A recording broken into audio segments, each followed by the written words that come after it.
Starting a business can be overwhelming. You're juggling multiple roles: designer, marketer, logistics manager, all while bringing your vision to life. But for millions of businesses, Shopify is the ultimate partner. Shopify is the commerce platform behind millions of businesses around the world, and 10% of all e-commerce in the U.S. From household names like Mattel and Gymshark to brands just getting started. Build a stunning online store with Shopify's ready-to-use templates. Boost content with AI-powered product descriptions, page headlines, and enhanced photography. Marketing is easy with built-in tools for email and social media campaigns. Plus, Shopify simplifies everything from inventory to shipping and returns. If you're ready to sell, you're ready for Shopify. Turn your big business idea into with Shopify on your side. Sign up for your $1 per month trial today at shopify.com/try. Go to shopify.com/try. Shopify.com/try.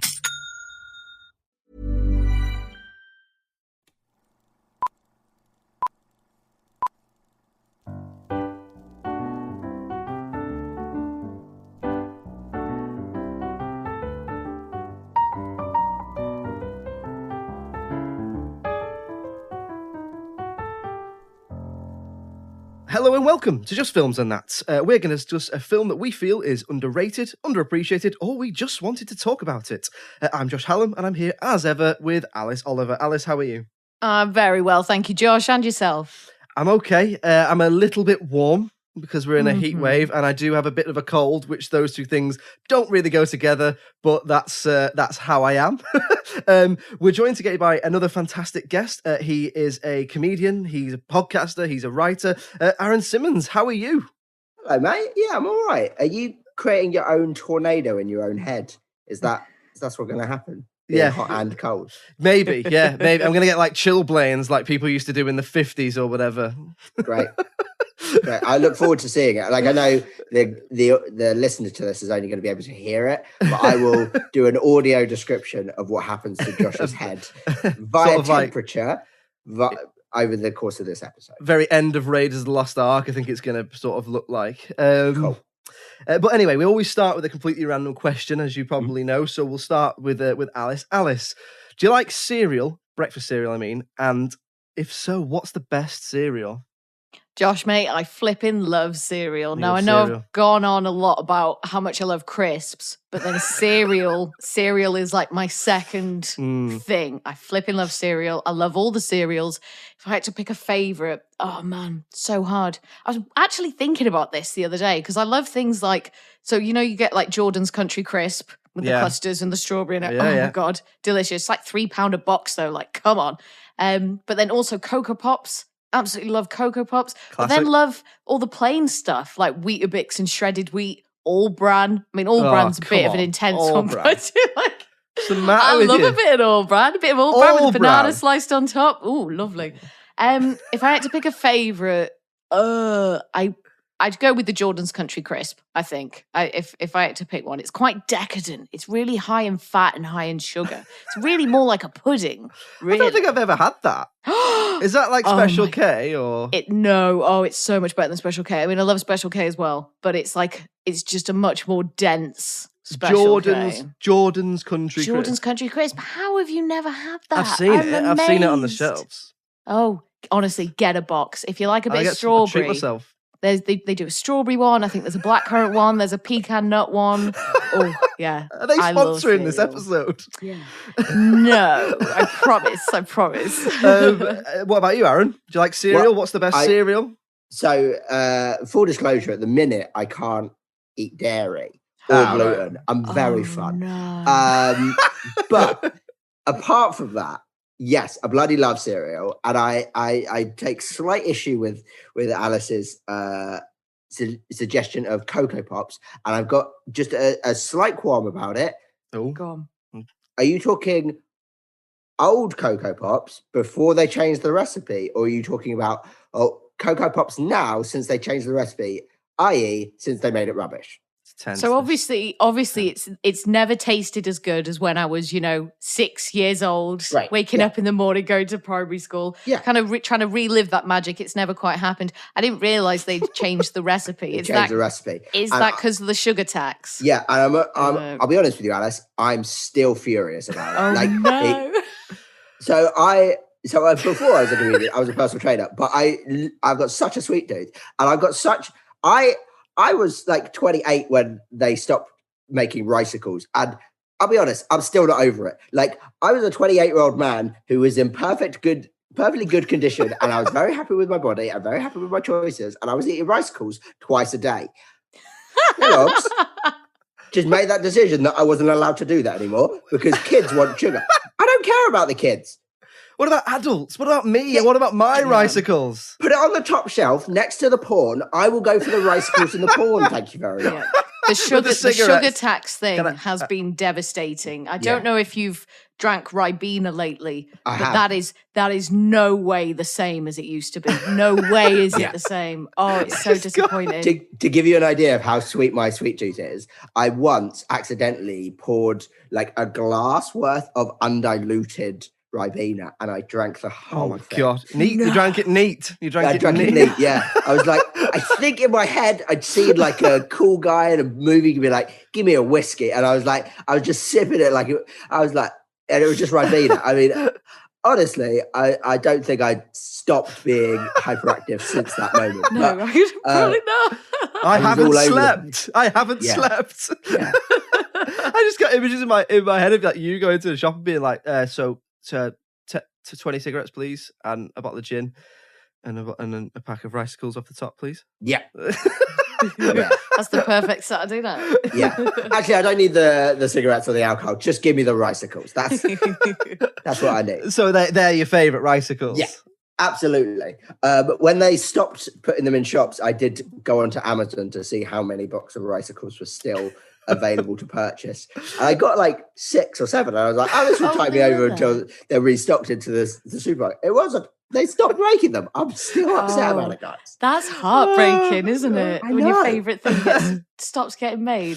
Josh, what's yours? Well, the exact same thing happened to me, but it wasn't ricicles. It was Golden Grahams. Oh, yeah. So I used to love Golden Grahams. And I know they're full of sugar.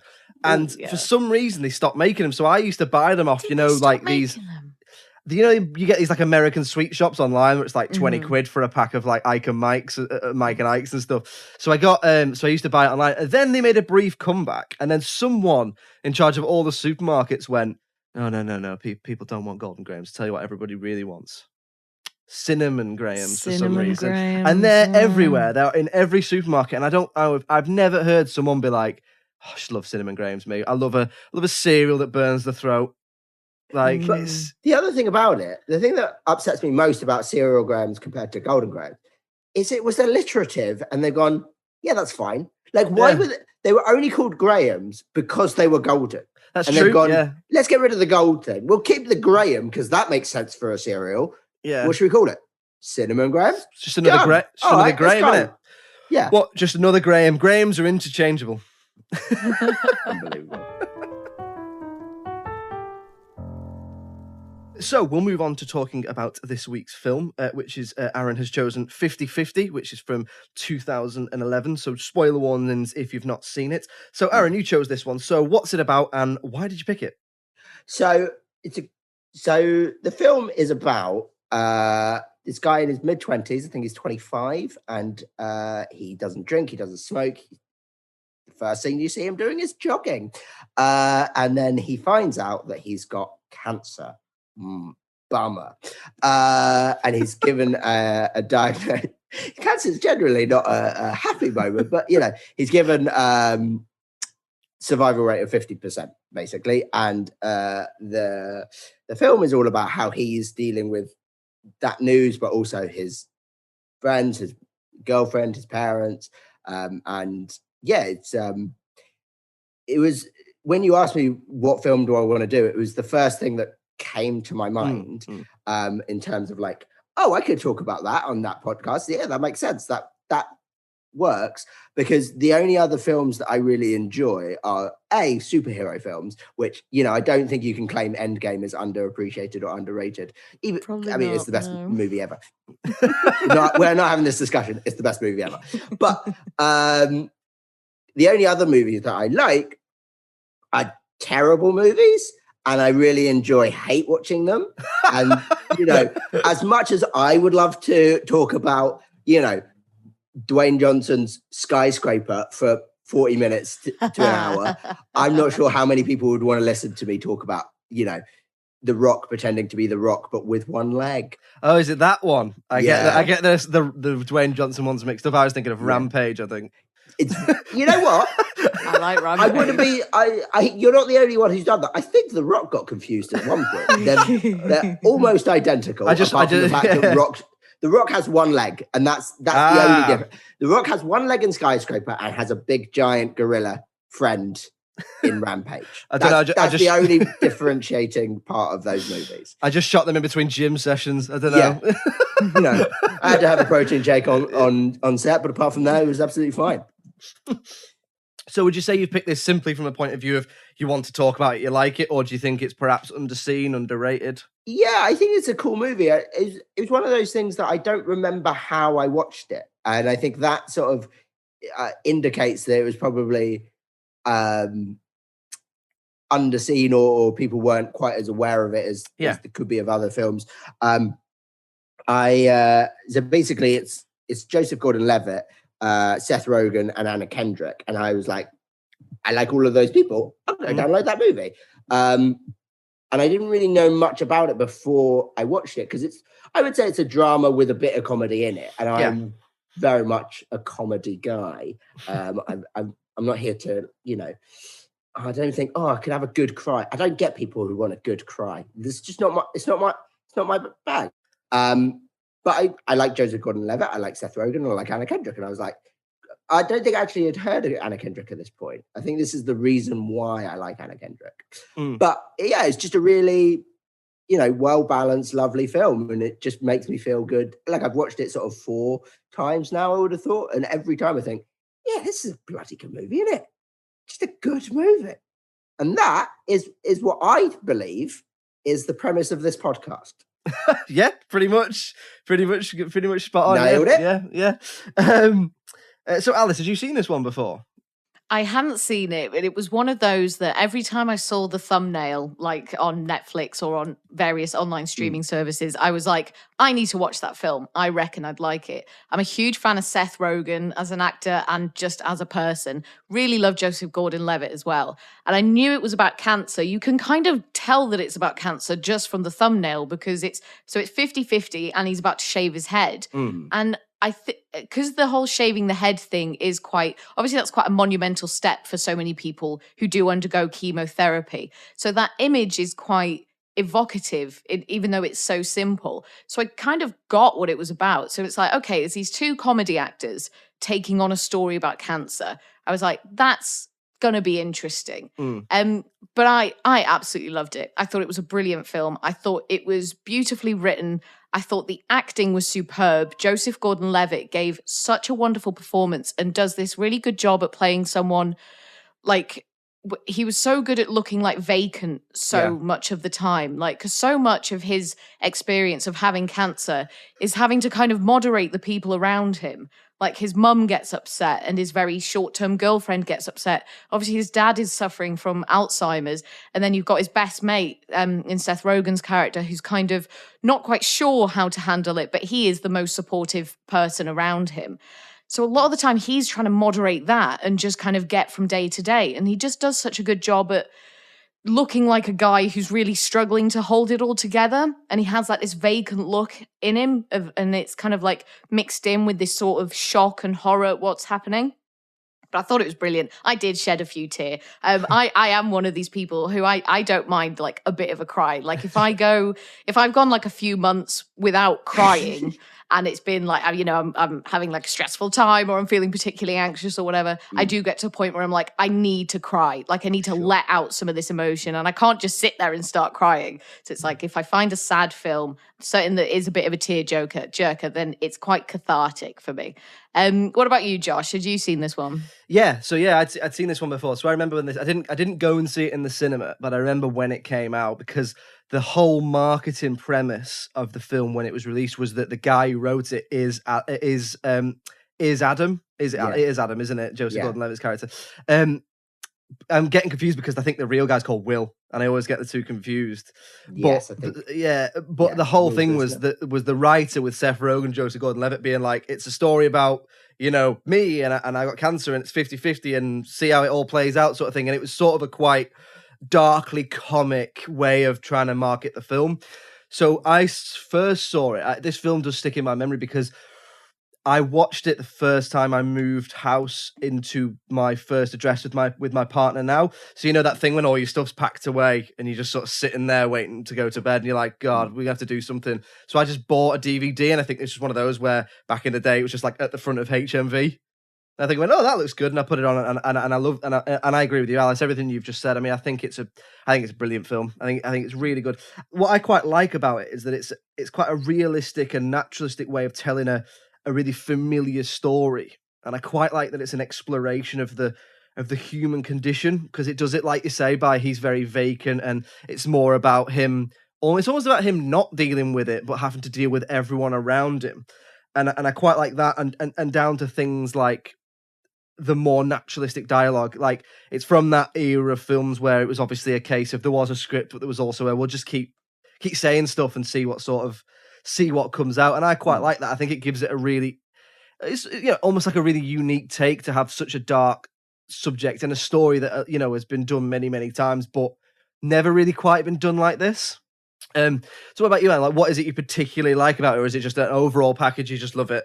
Yeah, I mean, that was sort of, I think you guys have hit pretty much what I like about it. Like, I think all of the performances are great. I think the mum, I'm terrible at actors' names, but the mum is fantastic in it. Yeah, Angelica Houston. Yeah. Is that Morticia from Addams? It is Morticia from Addams Family. Yeah. Like, even like the little characters, like his girlfriend, she does such a brilliant job of like being right on the edge of, like, you can see why he's with her, but you can see why he needs to leave her. Like, that's such a difficult thing to play, and to get that sort of that balance right of where you're not going to go, well, of course you leave her, she's being a complete dick. Like, she absolutely nails that. Like, Seth Rogen, I thought, like, I like Seth Rogen, and like it was very much just after he was like everywhere doing like just all over, like Superbad and all of these Knocked Up and Knocked Up, and the really big loud Seth Rogen-y parts, to have him be there and to still be himself and be loud and be brash and all that kind of stuff, but actually have that heart behind it afterwards was really great. And like I just think the way they balanced the whole thing of it being about cancer, and it is a slight rom-com as well, but to get that right is like, that happens.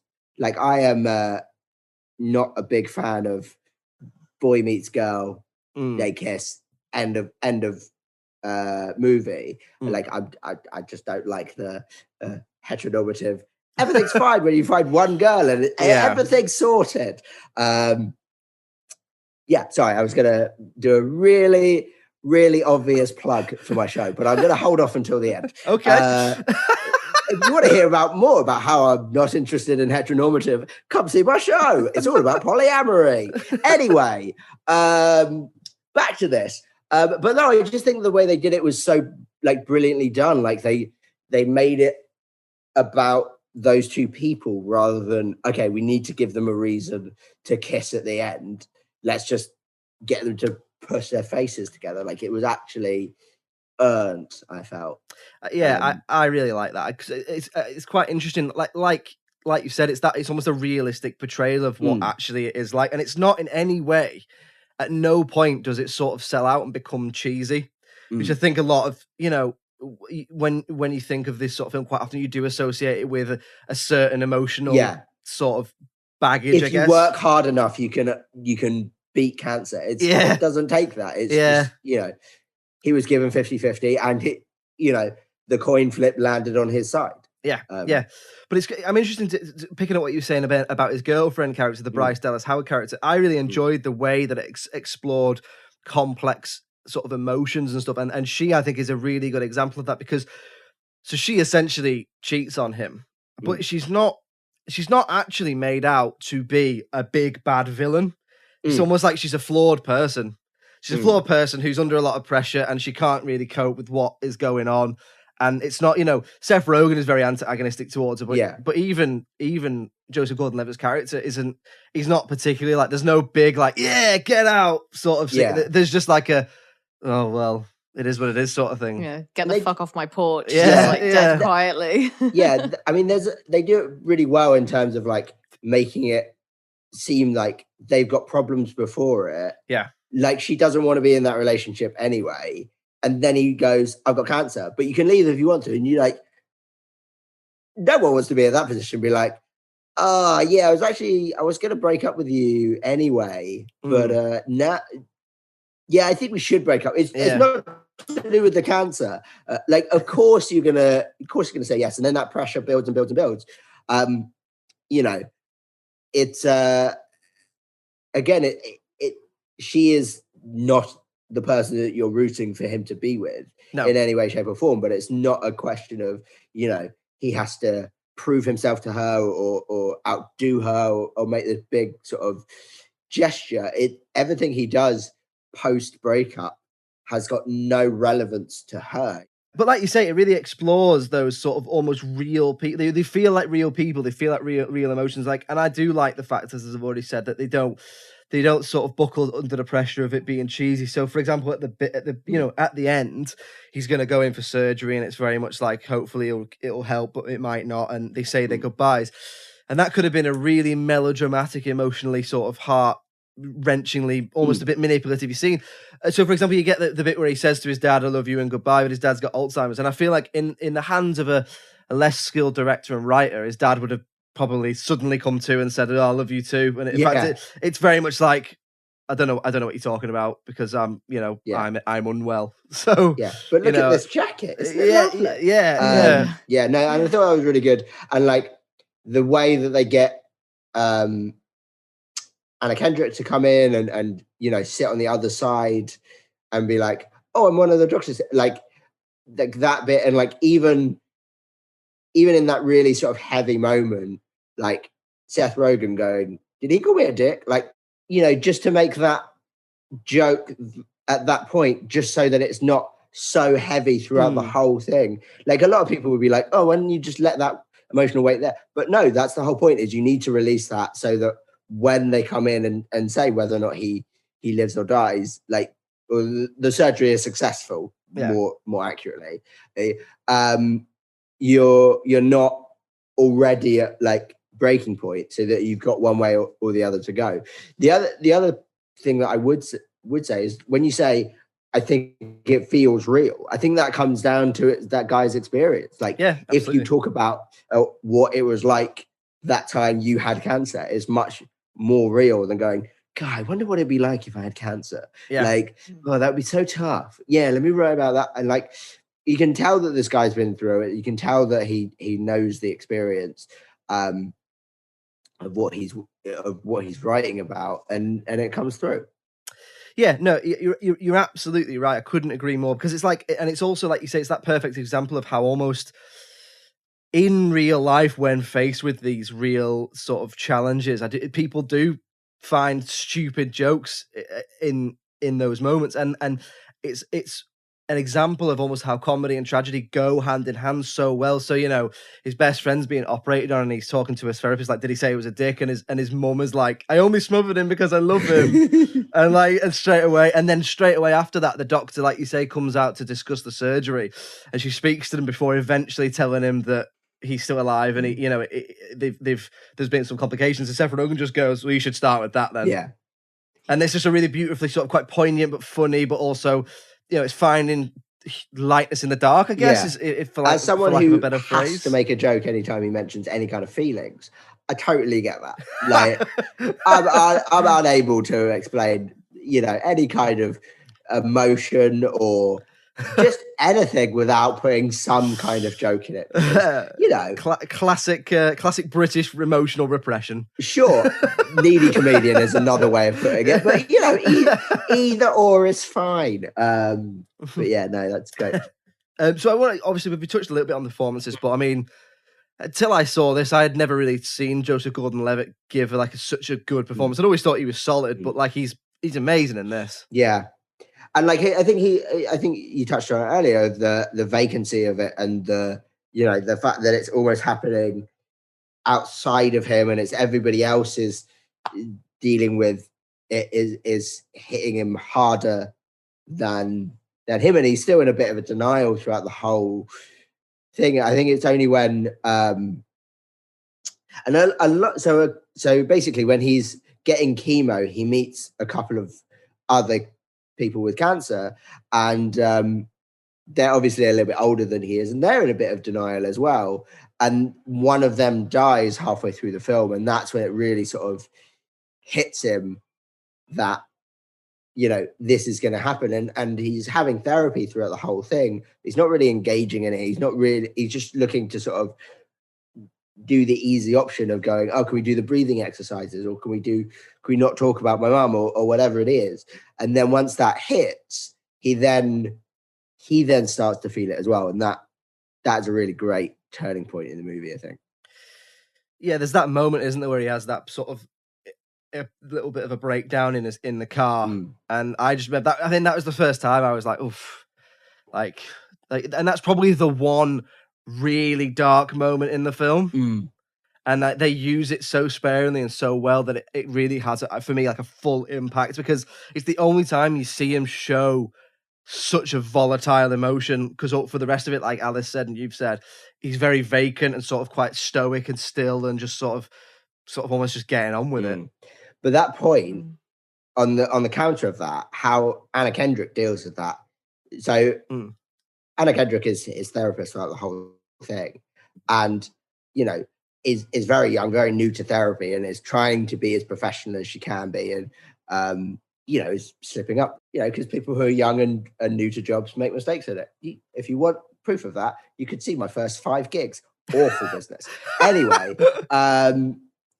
but yeah, so all the time she's trying to be as professional as she can be, and then when he has a bit of a freak out in the car, and you know, Seth Rogen thinks he's calling his ex-girlfriend, but he's actually calling Anna Kendrick, and then he says, like, I want you to be my girlfriend, and you can see her smile and be like, girlfriends could be nice, and like it's like, yeah, like she's trying so hard, and like she's trying this to be professional whilst knowing this guy has surgery tomorrow, and fighting her own feelings of going, yes, I would really like that.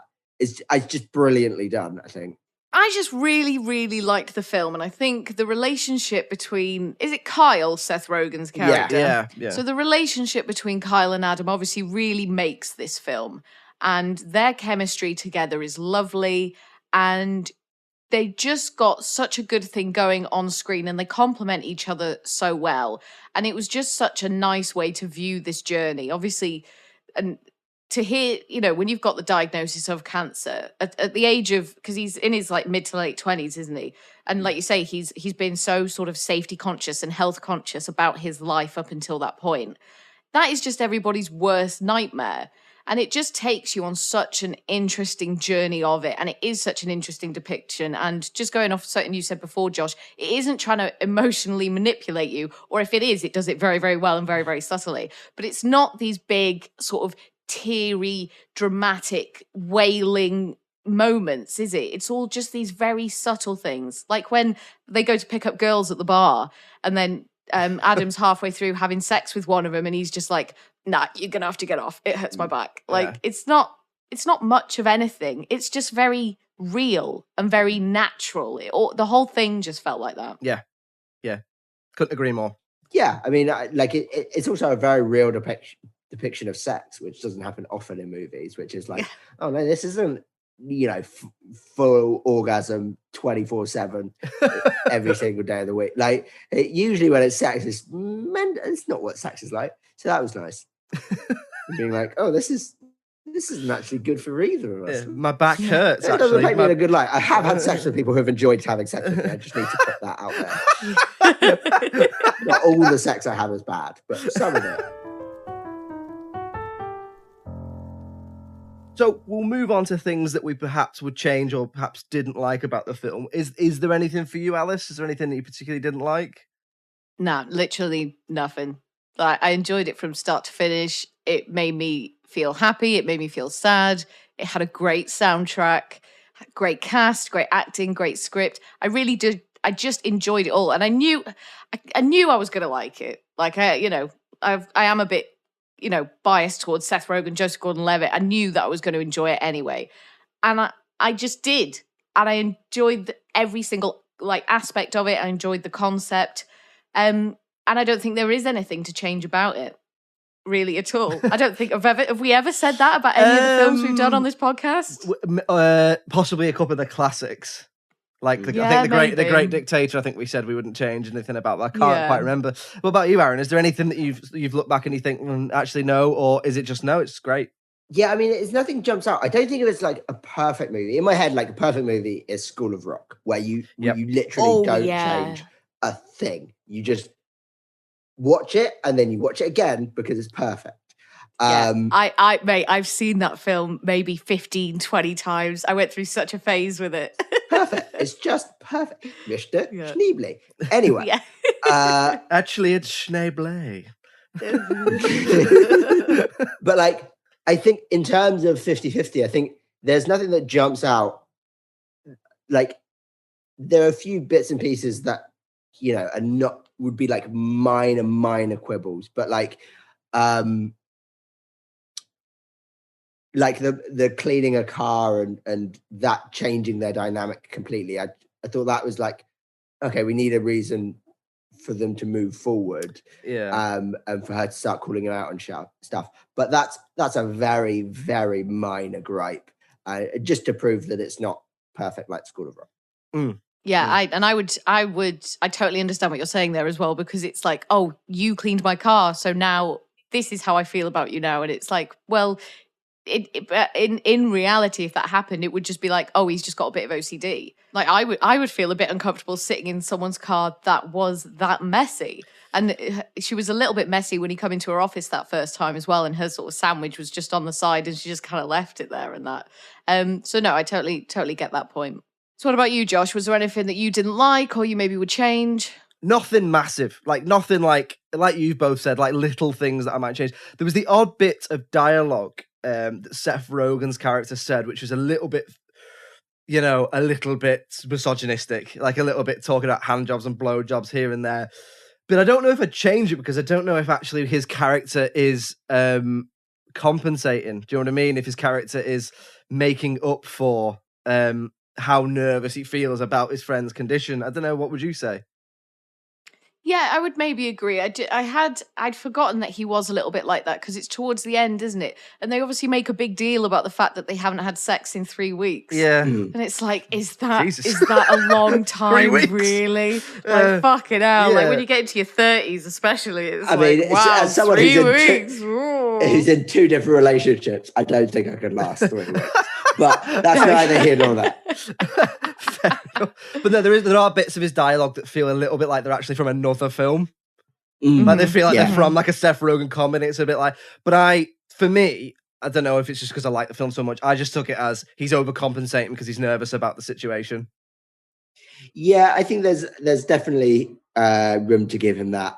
I think it does sort of smack a little bit of or maybe we need to front load this with a bit of jokes of that are not cancer related. What would be funny? Let's get Seth about sex and all that kind of stuff. Something for the trailer. Something for the trailer, innit? It's like I do think though he says some of those jokes before the diagnosis because it's within the first couple of scenes, isn't it? Because he picks him up for work and it's in that where he's like, oh, we haven't had sex in 3 weeks. And it's like, oh, she had a yeast infection and then she had a period. It's like, well, she could give you a hand job or a blow job or whatever.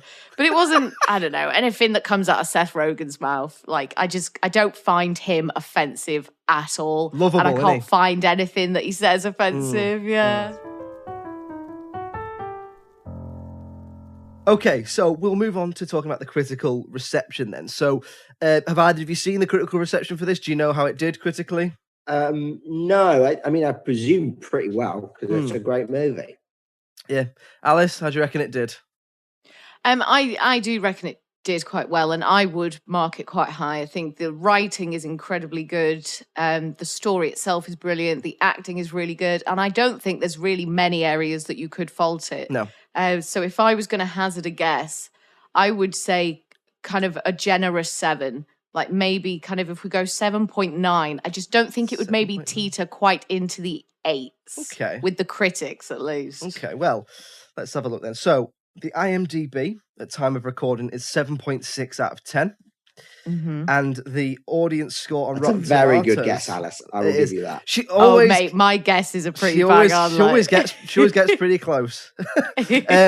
However, the audience score on Rotten Tomatoes is 88%, and the critic score on Rotten Tomatoes is 93%. Wow! So that, I mean, it smashed it there, hasn't it? Oh, I did not expect that one bit. Oh, wow. The critics finally came through. Finally. So we have a thing on this, Aaron, which is whenever a film's done worse than we think it should, or it deserves better, we always look, what did the critics actually say? And most of the time, quite often, it's just not another film. Yeah. We were watching one, was it the other week? And it was like, oh, it's not The Matrix though, is it? No. Yeah. It's not The Matrix. Yeah. It's not trying to be The Matrix. It isn't The Matrix. The only justification for that is saying it's not Endgame. And if that's the case, then yeah, that's the reason no other film could get a 10 out of 10. Because you can't have more than one thing that is 10 out of 10. If you got 10 out of 10, and let's say Endgame is 10 out of 10 because it is, you can't have other movies that are at 10 out of 10 because they're not Endgame. So that would be I'm with the critics on that one. You're quite a fan of Endgame, are you, Aaron? Yeah, you're quite a fan of Endgame, Aaron, of getting that for... I'm usually so subtle getting those with that. vibes, yeah. I mean, I've only got 8 Avengers posters in my flat. Actually, 9. I bought one recently.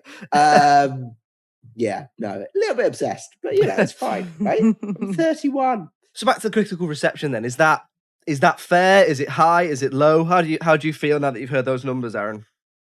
I think it's fair. Like I think it's a genuinely good movie, and I think the point earlier where we were all like struggling to think of things that we didn't like about it, like it'd be easy to be like, yeah, it's a good movie, and but more importantly, it's a good movie, and like there's so little wrong with it, and it's got loads of good parts as well. It's not a nothing movie where just nothing happens, so you've got nothing to complain about. It's a great movie, and for it to get that score, I think it's absolutely fair. I spent a lot of time talking about how that isn't a nothing movie, but that was a really nothing answer, wasn't it? It's really good. It's a really good movie, and there's lots of good things that are. What an idiot. Anyway. So what are we saying then, Alice and Aaron? Are we saying it's appropriately rated, but perhaps a little bit underseen? Like, feel like maybe more people should see this more naturalistic depiction of a story that we've seen before? What would you say? I would say it is. I mean, it's definitely worth a watch. And I think maybe no matter what genre you prefer, I just think it's a really satisfying movie, and it just doesn't hit a bum note. And I definitely think it's appropriately rated. And I'm really, really impressed and shocked at those critic scores, because usually those kind of scores are reserved for the classics like Meet Me in St. Louis or like Vertigo, etc. Wait, I don't think we've had any Endgame. Exactly. Yeah. I don't think we've had any of the more modern films that have got that high. So that makes me really happy. And I'm really happy for everyone who was involved because of that. Aaron, would you agree?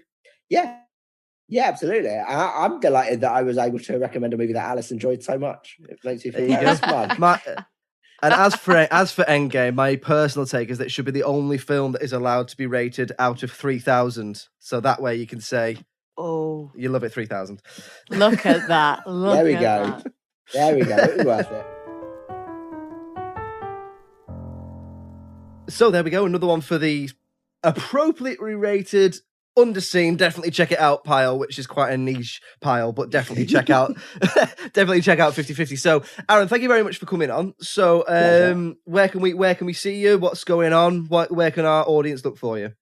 So I'm on all the usual places: Twitter, Facebook, and Instagram. Actually, that's all the places I'm on. I'm too old for TikTok, but it's at Rolling Comedian if you want to follow me on one of those. I'm doing my stand-up show all over the country at the minute. There are few dates booked in definitively. There's more to be added. So far, I have so the big one is at Soho Theatre on the 13th and 14th of August. But I have dates in Durham, in Oxford, in Faversham, I think I'm missing one as well, all over the place. Basically, whenever someone will pay me to tell jokes, I will be there. And as I said earlier, the show is all about, it's called Hot Wheels. It was about the time I got given a nickname after a one-night stand. And it's about the positive side of disability and polyamory and how they come together. They don't really come together that much, to be honest. I've never had You found a way. Well, I've had sex in disabled toilets, but I've never had sex with two people in disabled toilets. So, there's always next year. Now that we're back allowed to be outside, who knows how many people I can have sex with in a disabled toilet. Promises. Double vaxxed and ready to go. So there we go, another episode in the bag, and safe to say, another fantastic film, another brilliant guest. Thank you very much to Aaron for coming on. Do check out all his stuff, because he's very funny on Twitter and Instagram, and make sure you get tickets for his show if you can, and just support him, because he was great for coming on the show. He's a great guy. We will be with you next week for another film. In the meantime, if you'd like to get in touch with us, it's filmsandthatpod@gmail.com, and we're on Twitter, Facebook, Instagram, TikTok. It's just Films and That Pod. Until next week, Alice Oliver, thank you very much for joining me as ever. Oh, thank you, Josh. Pleasure as always. And it's goodbye from me. Cheerio. Bye.